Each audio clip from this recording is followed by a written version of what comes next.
Spoiler warning, Les Miserables ending isn't just shocking, it's a lie. Buckle up, because this breakdown will rewrite everything you thought you knew.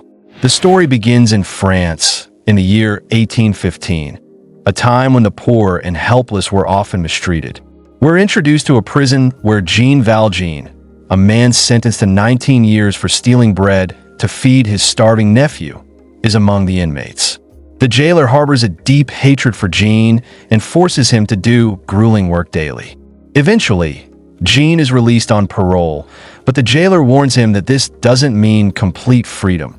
He must report regularly and behave properly in society. Now a free man, Jean wanders from place to place looking for work, but every time employers see his parole papers, they reject him, viewing him as a criminal. Left with no choice, he sleeps on the streets and struggles to survive. One day, a kind priest offers him food and shelter, even serving him with silver utensils. Overcome by desperation and greed, Jean steals the silver and flees. But he is soon caught and brought back. Shockingly, the priest tells the guards that he had gifted Jean the silver, saving him from being arrested. Once alone, the priest urges Jean to live an honest life and use the silver to do good for others. Moved by this unexpected kindness, Jean tears up his parole papers and leaves to start a new life. 8 years later, Jean is shown to be a completely transformed man. He now owns a factory and is the mayor of his town. A woman named Fantine works in his factory. She has a daughter, Cosette, living with her abusive uncle, but no one knows this since Fantine is unmarried. When the women at work find out about her child, they shame and insult her. Jean arrives to calm the situation, but is distracted when he sees the new police chief, none other than the former jailer who once tormented him. Though the police chief doesn't fully recognize him, Jean is nervous. Taking advantage of Jean's distraction, the factory manager, who has evil intentions, harasses Fantine. When she resists and slaps him, he fires her out of spite, without Jean's knowledge. Meanwhile, when Jean lifts a heavy cart to rescue a trapped worker, the police chief recalls a convict who once did the same thing, beginning to suspect Jean's true identity. Fantine, now unemployed and desperate to send money to her daughter, is forced to sell her hair and eventually her body.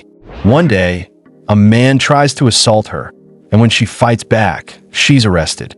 The police chief refuses to believe her side of the story until Jean intervenes, recognizing her as one of his former workers.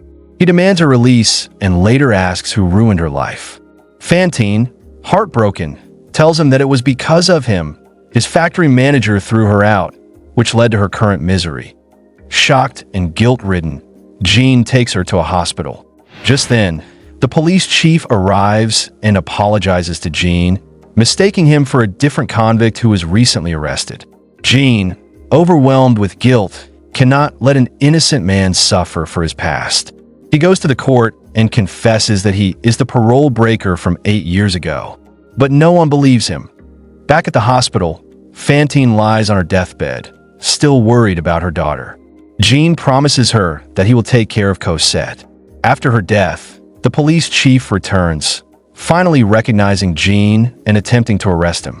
Jean begs for time to find and care for Cosette, but the officer refuses and a fight breaks out.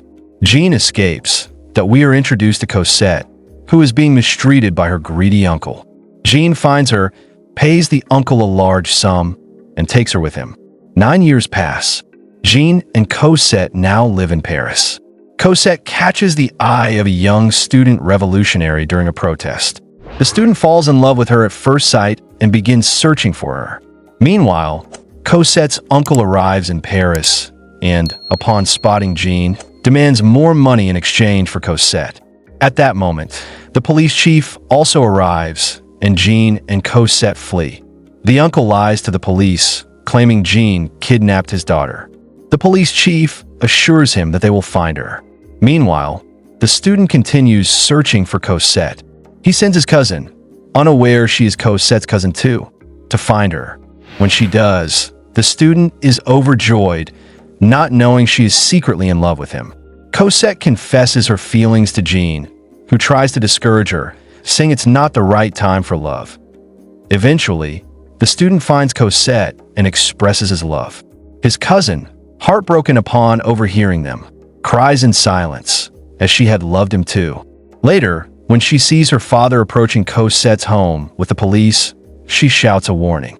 Jean, sensing danger, decides to flee with Cosette to England. Before leaving, Cosette writes a letter to the student and gives it to her cousin to deliver. After the general's funeral, protests erupt in the city. The police chief disguises himself as a rebel to infiltrate the Crowe, but is recognized and captured. The rebels plan to execute him, but Jean arrives and asks to be the one to do it. Instead, he fakes the execution and helps the police chief escape. The rebels, unaware, continue their fight, but the next day the army attacks, killing most of them. Cosette's lover is injured, and Jean escapes with him into the sewers. While unconscious, Cosette's greedy uncle finds them and steals a ring, but Jean wakes up and forces him to show the way out. As they exit, the police chief confronts them. Jean pleads for the boy's life, and the officer, filled with guilt, lets them go. Wanting to atone for his harshness, the police chief takes his own life. Later, Cosette's lover recovers and learns Jean had saved him. He feels ashamed for not thanking him and demands to know where Jean is. Cosette's uncle, under pressure, reveals the location. They find Jean on his deathbed. As he nears his end, Fantine's spirit appears to thank him for taking care of Cosette.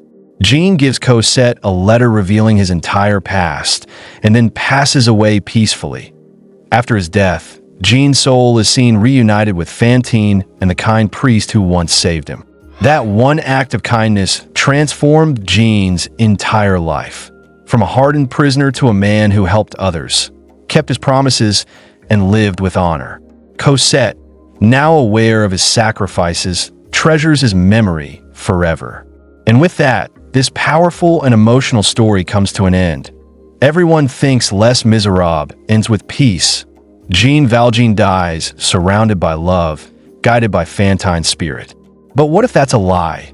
What if the ending isn't redemption, but a dying man's hallucination? His mind coping with guilt, loneliness, and trauma. Fantine's ghost might not be real. And Cosette? We never truly see how she feels after learning the truth. The ending feels uplifting, but it's heartbreaking. The real twist? Jean dies not in glory, but in silence, with only memories to comfort him. Think you could survive the Les Misérables world? Tag a friend who'd fail miserably. Don't forget to subscribe, unless you're scared of the truth. Our next video reveals the lie the director tried to bury.